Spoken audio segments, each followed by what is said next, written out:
Gundogan, of course, is officially now a Barcelona player. Now, we talked about this Players' Tribune article that he did yesterday, but I want, because we've got a whole fresh cast with us today, just to go over one thing in particular with him. What he had to say was obviously on the day of the final. In case you missed it, the only problem was that the final didn't kick off until 10 p.m. local time. So you had the whole day in the hotel just sit there and think. I remember shutting my phone off because I didn't even want to read the text messages. I couldn't even take a nap, couldn't watch TV. I was so nervous. I played the match about 500 times in my head in the hotel room. I just wanted it so badly, maybe too badly, honestly. We got to start with the World Cup winner, haven't we? I'm not sure if you heard, but Frank Leboeuf was part of the team that won it in 1998. And the obvious question, Frank, is can you relate to those nerves? Like, how were you ahead of kickoff? Because when was the World Cup kickoff in France? It was 9 p.m. I think it was. Yeah, so we had to also spend all day to think about the final. But I slept like 2 hours. I had a fantastic nap, maybe one of the best in my life.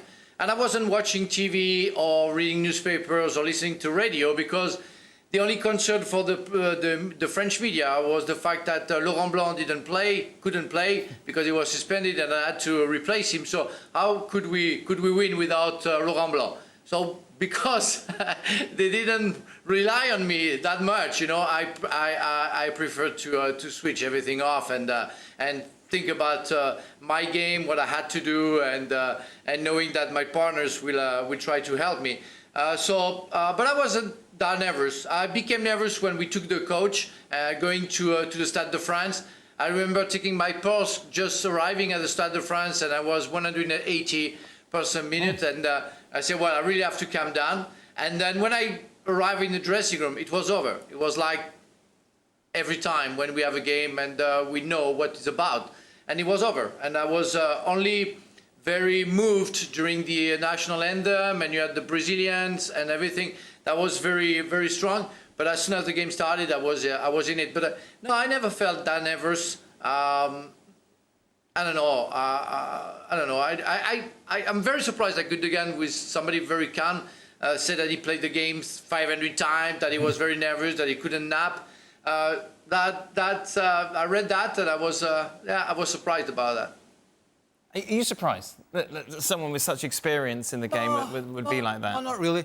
It's a long time to wait, 10 p.m, as is 9 p.m, yeah. Frank, in the Cup final. It's a long day for players. You start sort of, you know, if you're preparing for a game at 3 o'clock or 4 o'clock, sometimes midweek it'll be a 7:45, but you might be at home for most of the day, particularly if you're playing, say, at Celtic Park or Stamford Bridge or whatever. Whereas when you're in a hotel and it's like a World Cup or a Champions League, and you're in your hotel room and you've had your breakfast, your pre-match, you can't really train, you might have been through a team meeting. Right. And then you're in limbo. 2 o'clock in the afternoon, at 2 or 3 o'clock in the afternoon, you might be having a nap, thinking, OK, the bus is leaving at 4 or 5 o'clock for a 7, 8 o'clock. But you've now got to probably 7, 8 before you're... And so it's a long time. But I was saying to you before we came on air, I think also a part of it, in my opinion, was that Gundogan in his mind, I think clearly knew that his Man City days were numbered. I think that would maybe make him a little bit more nervous as well, that in his mind, although he hadn't announced it, he knew he was going to Barcelona. He knew this move was happening. And this game, the Champions League game, the biggest one, was going to be his last one for this club that he served so well. And I think that just added a little bit extra spice to an already huge occasion for him. And I think that would be going through his mind, that I don't want to go out, I don't want to leave here. We lost the Champions League against Chelsea. I don't want to leave here, this great team, we're the favourites. I don't want to be hot-footing it to Barcelona with a negative result. Yeah. I'd imagine, as well as everything else with the build-up in the day, that probably played a little bit in his mind as well. Nedum, do you think it was just him, or like the others that you've spoken to, do you think they had similar sort of nerves ahead of kick-off? Yeah, I think they would have done. I think with Gundogan, that was his third final, I believe, and having lost the previous two, well, how much pressure is now on this third one? Do you get to a point where you almost believe that you'll never win it? And again, for him, I think, as is the case for other players at City, they've been there for so long that they know what that first title would have meant for all those people who they've worked alongside, the fans and, you know, the ownership group, everything like that. So I think the pressure definitely was on, and it's interesting as well. Obviously, I've played in big games. I've not played in the biggest games, but when that game itself, that Champions League final, as is the case with Frank's like World Cup final, you know, that's the biggest football game on planet Earth, and you know how important the moment is. It's the type of thing where it's not just you that's dreamt of it. Like anyone that's probably ever kicked a ball has dreamt of it. People playing in a field just down the road have thought about, oh, I've scored the winning goal in the Champions League final, and he's leading a team out in a quest to win their first one, where he knows the pressure exists for them to do it because everybody's favoured them. He knows how if they lose this game, it'll offset what's been an incredible season for them.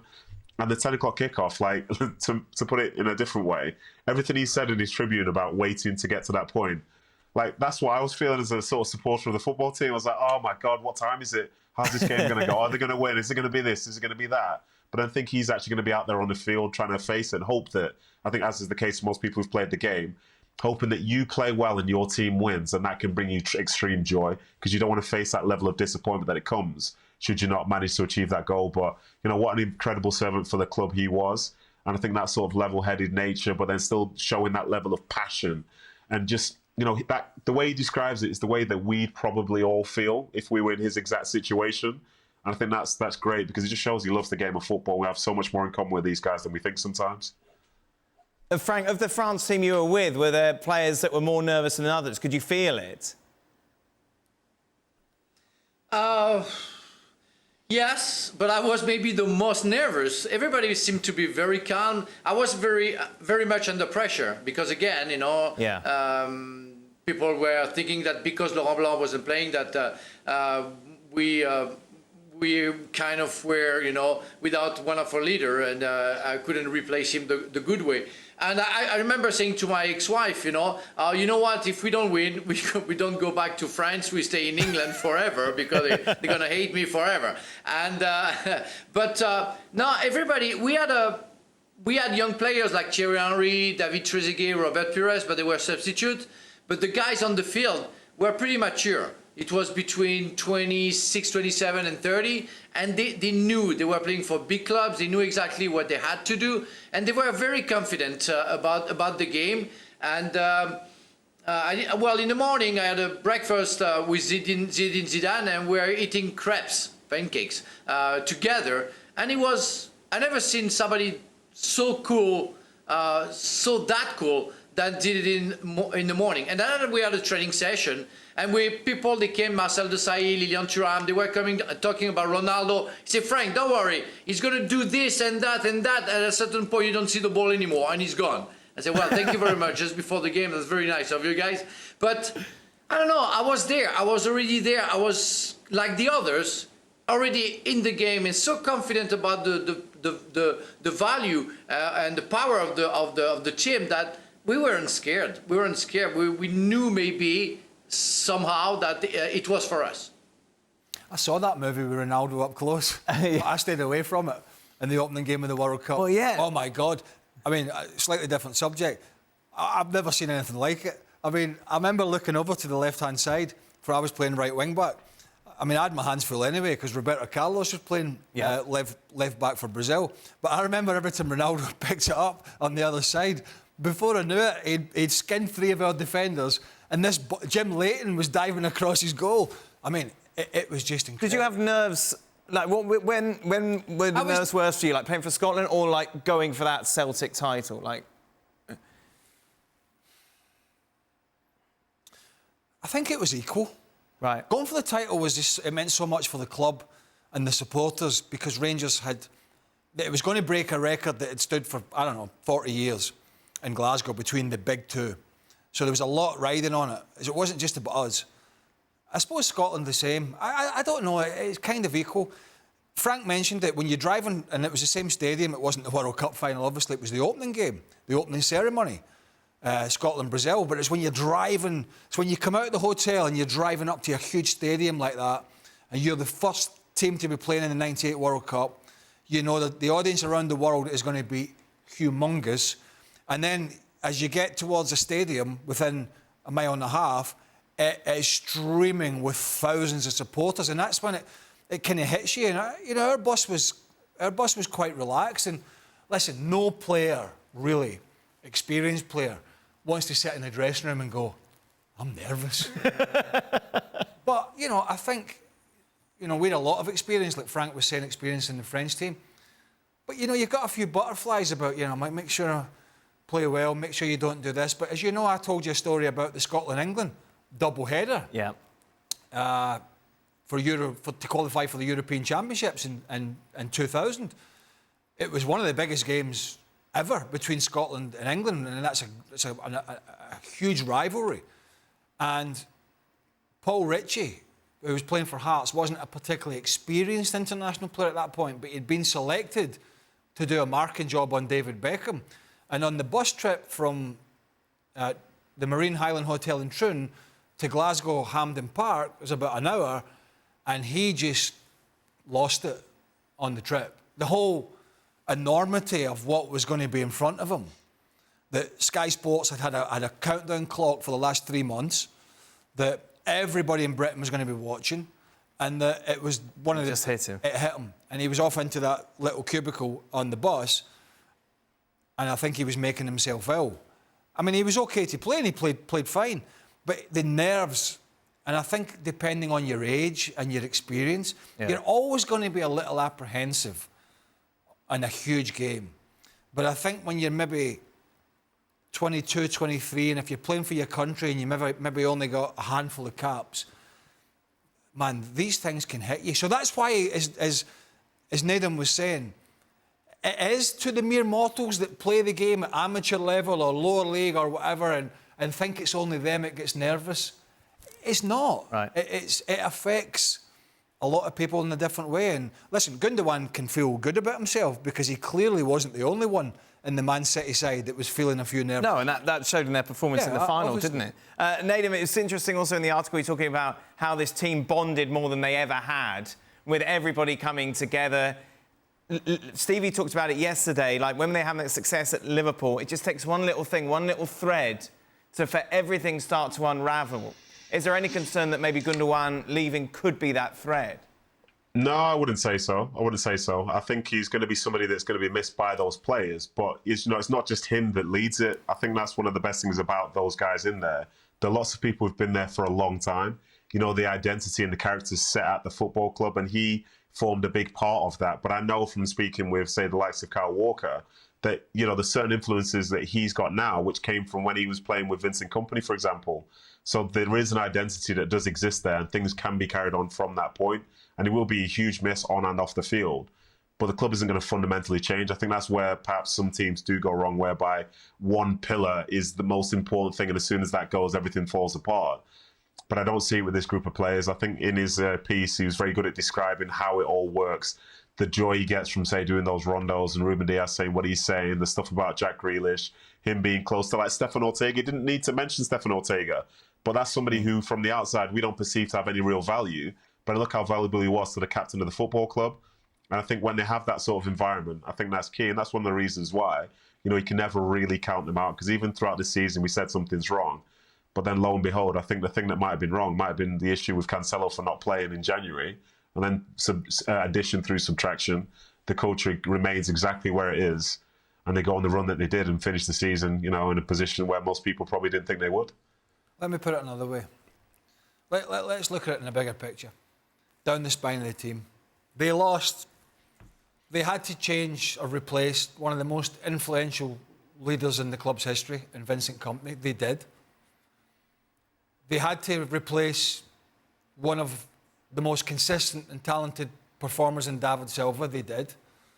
And they also had to find a way to get round one of the best goal scorers the Premier League ever saw, in Sergio Aguero, and they did.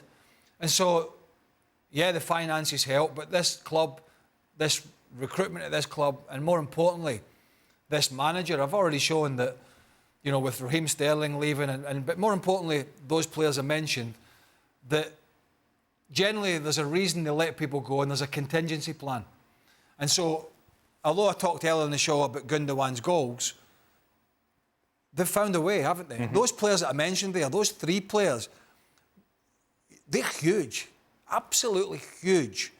you could argue bigger than Gundogan in terms of what needs replacing. You know, Company, Silva, Aguero. But yet, City have just cracked on as per normal. So if anybody in the Premier League is looking for some cracks, some holes in this Man City story, I think it's a difficult one to pinpoint at the moment. What's interesting, Frank, and what's resonated with Craig's talk, Stephen, what you've told me in the past, is that strong bond between the players when they're heading to success. But what intrigues me as well from kind of the dark side of it, of how then it just all falls apart. You know, and you've mentioned it before, obviously, the defeat against Senegal, things like that. Like, what's that like to witness, to be around when you see it all falling apart after having the height of that success?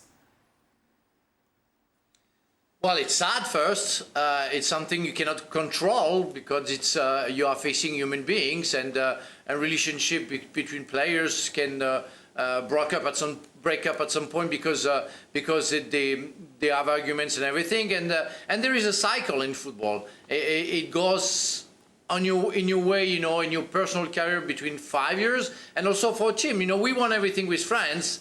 But we felt in 2002, on top of being tired because of a long season, I think Patrick Vieira played like 70 games this season, and the injuries of Robert Pires and Zidane, that if in '98 everything was for us, as I explained that I felt that it was for us, in 2002 everything was going against us. The last game that we played at Stade de France, we lost against Belgium.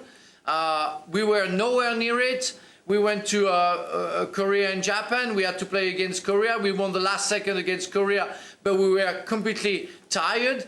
And we felt that the pressure and the relationship that we had were not good enough to accept what we had to deal with. And so because you have egos, because you have players with strong hopes for themselves, and if it doesn't match, it's going to break. And it's what happened with us, where we couldn't find, even if we were a bit unlucky, because against Senegal we touched the post, I think 2 or 3 times. So we could have won that game, but because it wasn't for us, because maybe we didn't deserve it, we lost. And it's what it is in football. I remember, if I can talk about Chelsea a little bit, the first year when Craig was there, it was a perfect match. Everything was fine. The way they welcomed me and the others were perfect. Is why maybe I talked too much, because I was feeling so comfortable with the guys. But really, it's you feel like a family, and so you feel accepted. So you want to give back, and it's how it works. And I was more under pressure during the FA Cup final because it was my first trophy than a year after with the 98, and even with the European Cup that we won with Chelsea. But I felt on both situations backed up, not alone. Right. Not like I had to prove to myself. Like we were all working together. And it's what happened with Man City. Gundogan said that even 10 points behind Arsenal, he knew that they would catch them up and win because of the atmosphere, because of that power that I was talking about. I could talk about this all day. Nedum and QPR, what happened at Celtic, but I'm being told that we've got to move on. Oh, but it is important. No, I think it's really interesting, just from the outside, from success. I think you're over-egging the pudding. No, I do. I find these conversations very interesting. It's not just about... people think it's just about, the tactics board and the data and all that. And that, I get all that. It's modern football, the analytics. However, without getting into details, the boys have already spoken about it. He talked about it yesterday. There's an argument to say it is more important than all the flapping around the edges. You've got to have that bond in that squad, otherwise it will crumble. Right. Well, thank you very much for watching ESPN on YouTube. For more sports highlights and analysis, be sure to download the ESPN app. And for live streaming, premium content, and let's not forget as well, ESPN FC 7 days a week. Subscribe to ESPN+.